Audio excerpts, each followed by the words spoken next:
Bismillah ar-Rahman ar-Rahim, salam alaikum wa rahmatullahi ta'ala barakatuh. Que la paix soit avec vous, où que vous soyez, qui que vous soyez bénis, soyez heureux, soyez quelqu'un.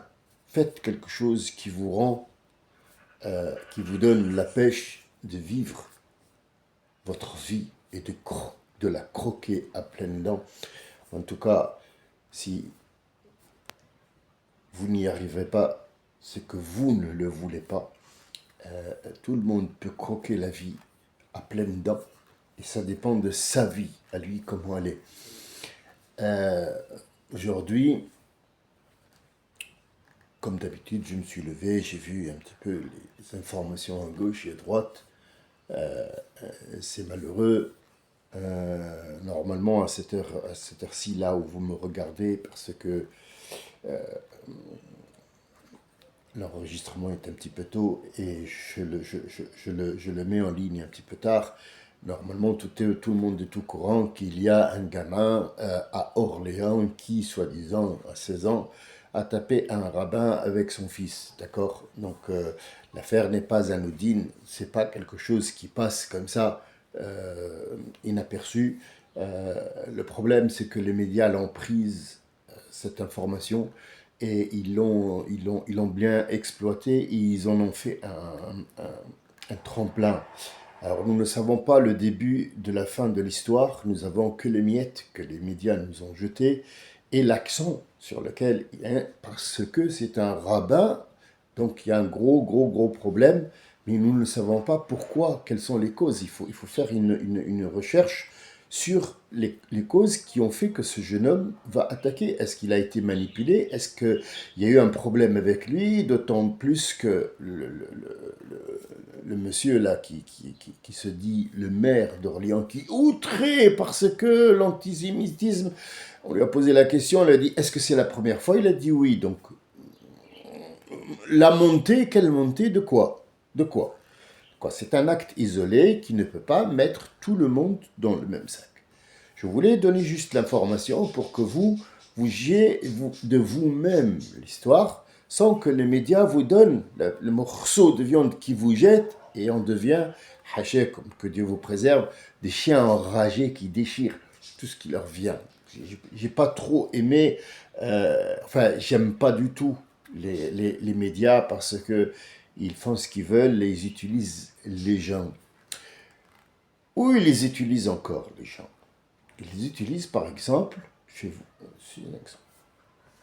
La question commence. Monsieur l'imam, est-ce que la musique, elle est haram ou pas? Enfin, n'importe qui peut poser cette question et surtout, ils utilisent le mot haram. D'accord. Bon, alors, est-ce qu'elle est acceptée ou pas acceptée? La vraie question, est-ce qu'elle est acceptée ou pas? D'accord. Alors, la musique, c'est quoi? La musique, c'est un son produit par un frottement ou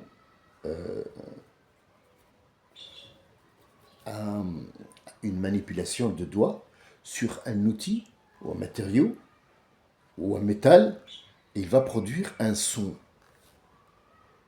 C'est tout? Non. Il y a aussi le chant.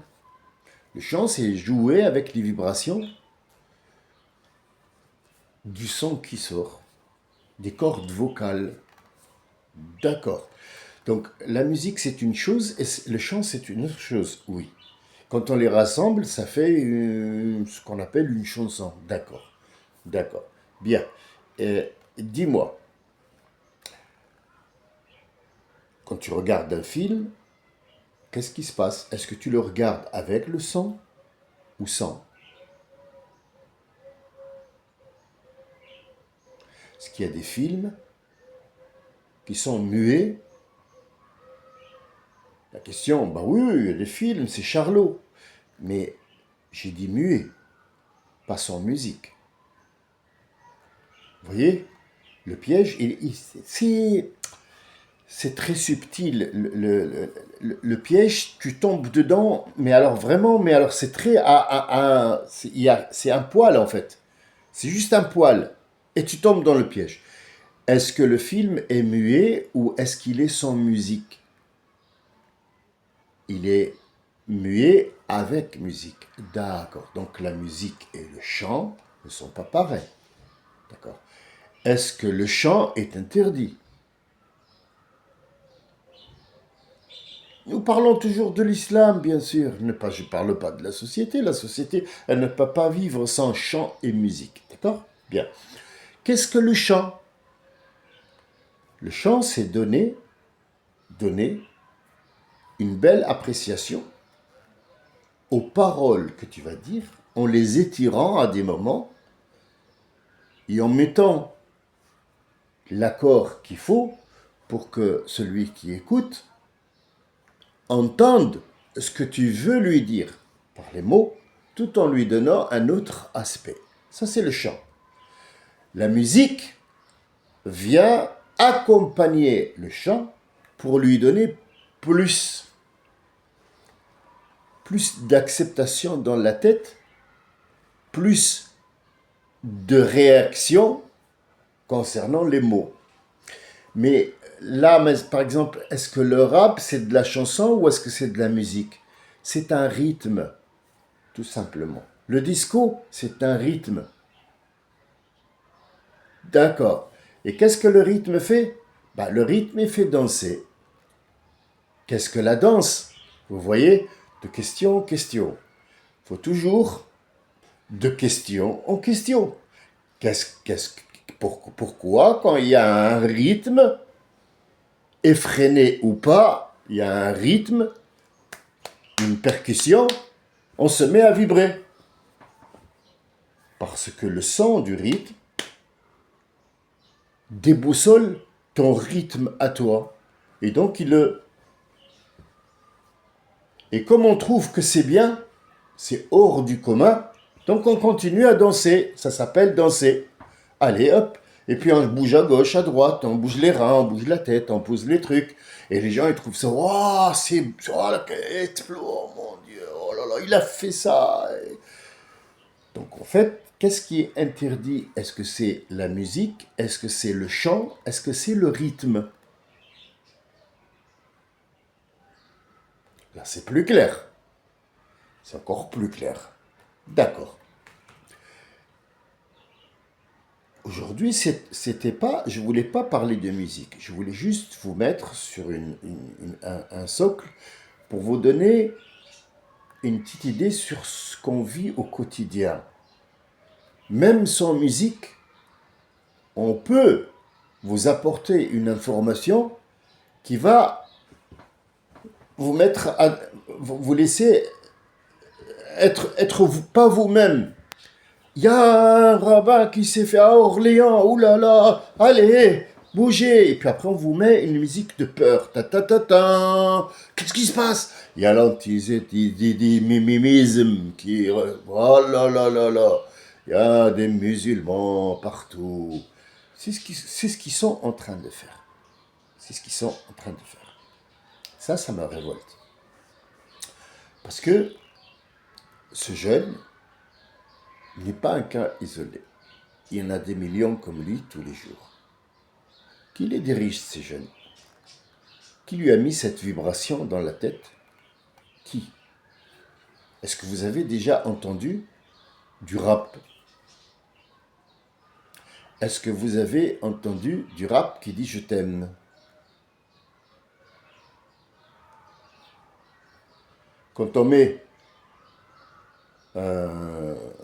la chanteuse et l'artiste reconnu mondialement pour ses effets de chant et sa grandeur d'art qu'elle provoque chez les gens, Ice, comment elle s'appelle déjà? Ice Spears, ou je sais pas quoi. C'est une dame afro-américaine.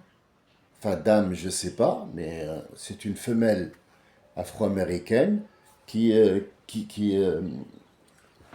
hausse ses fesses et qui parle de ses fesses avec un rythme de musique. Donc, le monde, on est fou, on aime bien quand le popotin, il est secoué dans tous les sens. On ne sait pas pourquoi, mais on appelle ça de l'art. C'est un grand art et elle est très très riche.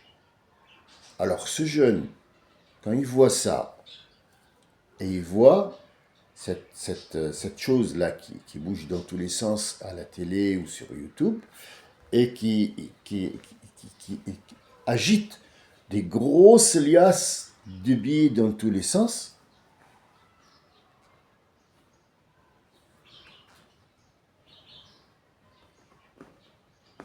de quel Dieu tu vas lui parler?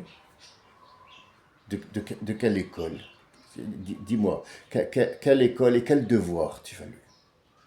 Lesquels des devoirs? Je sais pas. Donc, ce que je voulais dire aujourd'hui, c'est simple. Je suis venu de tous les côtés pour vous montrer le cœur, on y revient, le cœur du problème. Le cœur du problème, c'est que chez nous, du chant, c'est pas interdit, c'est quelqu'un qui te montre ses sentiments. Mais à une condition, n'en fais pas un rituel. Edith Piaf a dit, mon Dieu, ne me le prenez pas, tatati tatata, elle parle de Marcel qui est mort, d'accord. Mais est-ce que tout le jour je vais mettre cette chanson et puis en faire un rythme de chez moi tous les jours? Non, j'ai entendu, c'est bon, ça y est, c'est bon, j'ai pris plaisir à t'écouter, à ressentir ce que tu me dis. Revenons au film. Le film, le problème, c'est que tu ne peux pas regarder un film sans musique, sans parole peut-être, mais sans musique, non. Pourquoi? Parce que sans parole, c'est toujours, il va jouer sur tes émotions. Tu es tranquille, tu es rentré, voilà, tu as fait, hein, et tu t'assois, et donc tout d'un coup, on va te mettre la psychose. Psychose ou Shine, ou tout un film, n'importe, Spielberg. Alors, quand tu dois avoir peur, il va te surprendre, sortir d'un coin comme ça, il va te mettre une musique qui va te secouer. Ah, ah, il te dit maintenant, tu dois avoir peur. Et après, tout de suite, après, il te dit ta, ta, ta, ta, ta. Ah, ouf, j'ai eu peur. Donc, on vit avec ça 24 heures sur 24. Les bonnes femmes, en Tunisie, en Algérie, au Maroc, en Égypte, vivent avec ces épisodes du quotidien. C'est un épisode qui est existentiel, donc il propose des scènes de tous les jours que tu vis. Non seulement tu vas les vivre, mais en plus tu vas les regarder dans l'épisode de la nuit, parce que la dame elle fait vite, vite à manger, vite, vite, l'épisode il va commencer, elle s'en fout de qui, où sont ses enfants, sont qui, qu'est-ce qui se passe, vite l'épisode, mets-le, ta ta ta ta, ta ta ta ta, ايه يا اختي عشان كده ما هو قال لي يا معلم كده ايه ده في ده انت مش هتتجوز كمال. C'est le même train que tu as vécu, sauf qu'il est en Égypte. Et puis après, si tu es français, bah t'as les feux de l'amour le matin pour les vieux, et t'as le soir les autres épisodes qui font rire, comme la nounou d'enfer et machin, et t'as le rire qui met derrière pour te dire c'est maintenant qu'il faut rigoler. Donc, est-ce qu'on est téléguidé?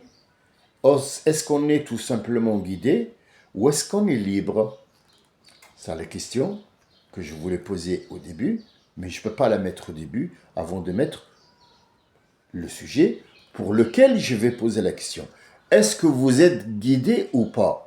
Si vous êtes guidé par cette musique, c'est qu'elle est illicite. C'est que vous entendez de la musique de temps en temps, ça ne fait pas de mal, il n'y a pas d'interdit puisqu'elle ne vous guide pas. Mais le problème, c'est que les pas des jeunes, dans la rue, quand ils marchent tout simplement, qu'ils marchent d'un point A à un point B, est rythmé par cette musique. Et quand la musique s'arrête, il ne sait plus comment marcher. C'est ça le problème. C'est pour ça que cette musique, elle est interdite. Pour cette raison, qui l'a interdit, ce sont les compagnons qui se sont penchés sur l'histoire. C'est ça pour Sheikh Salih. Le prophète rentrait en fête, dans une fête, chez lui, et il y avait des filles qui étaient en train de chanter, tout simplement, sans outils. Ils étaient en train de chanter des chants. Et donc Abu Bakr était avec le prophète, sallallahu alayhi wa sallam. Il leur a dit, vous n'avez pas honte de faire ça chez le prophète? Il leur a dit, Abu Bakr, laisse-les, c'est une fête. Laisse-les, c'est une fête. Mais en partant, il leur a dit, attention, il y a Omar qui vient derrière. Faites attention, il y a Omar qui est derrière. Donc, est-ce que cette chose a été avérée? Oui, elle a été rapportée, effectivement, et elle s'est avérée vraie. Comment le prophète leur a dit, c'est pas grave, c'est une fête. Et monsieur l'imam de machin qui se met debout et qui dit, tu vas brûler en enfer comme avec des allumettes. On va des allumettes. On a un sacré problème là, les gars. Ou on n'a rien compris, ou alors on fait semblant de rien comprendre. C'est tout à fait normal. Excusez-moi. Non, c'est pas important, c'est un vendeur. Vous allez supporter le bruit, malheureusement, excusez-moi. Donc en fait, ce que je voulais dire.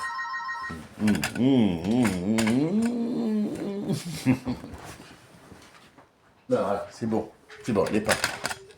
C'est des vendeurs à la sauvette. Alors, qu'est-ce qui compte quand tu es musulman, et que tu vas pratiquer ce mode de vie? Qu'est-ce qu'il te dit? Il te dit, voilà, toute chose commence par un niya, l'intention.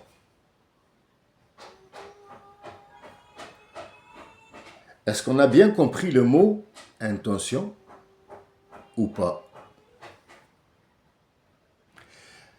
C'est l'heure de faire la prière, tu es conscient qu'il est midi.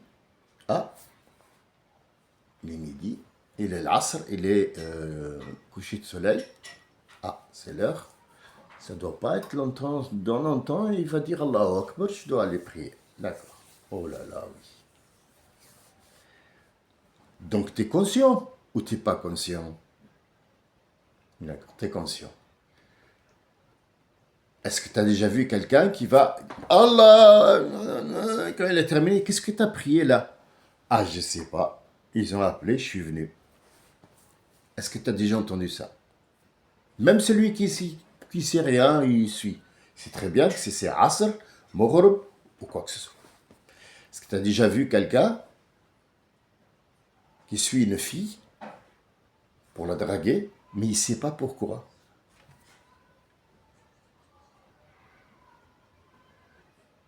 Non, non. D'accord. Est-ce que tu as déjà vu quelqu'un qui rentre dans une boutique, mais il ne sait pas pourquoi? Hein? Qu'est-ce que je fais là? Je pense que j'ai été télétransporté. Je me suis retrouvé Brico machin, ou CA, ou dans la boutique de parfum. Je ne sais pas pourquoi. Est-ce que tu as déjà vu ça? Non. Il est conscient. Ah, d'accord. Donc, l'intention, c'est d'être conscient de ce que tu vas faire. Ça, c'est l'intention. C'est pas te mettre après avoir... Maintenant, je vais avoir l'intention de faire les ablutions. Allez. Faut arrêter, les gars. Il y a un certain moment où il faut arrêter. Ça devient stupide, votre histoire-là. Ça devient con à la fin. Franchement, ça n'a plus ni queue ni tête. L'intention, ça veut dire être conscient de ce que tu fais.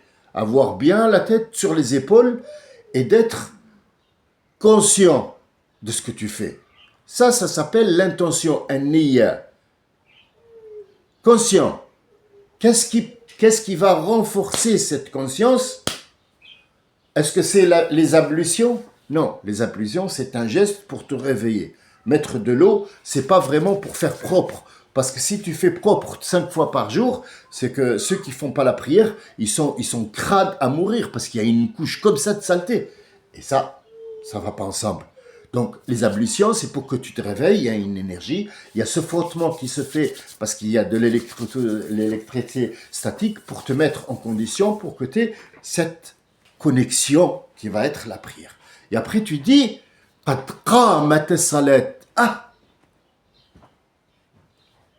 il faut le dire, oui.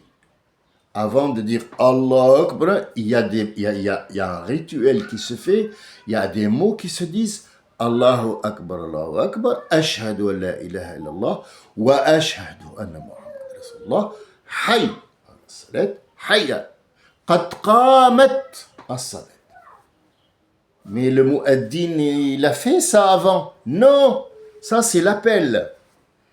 Toi, tu vas encore dire que tu es vraiment conscient et que tu prends ce que tu fais avec la responsabilité. Qiyam, qamat. Qamat, ça veut dire je suis responsable de cette entrée chez Dieu que je vais faire maintenant. Et après, tu dis, Allahu Akbar, ça veut dire la présence de Dieu maintenant. Ma présence à moi, chez mon Créateur, est plus importante que tout le reste.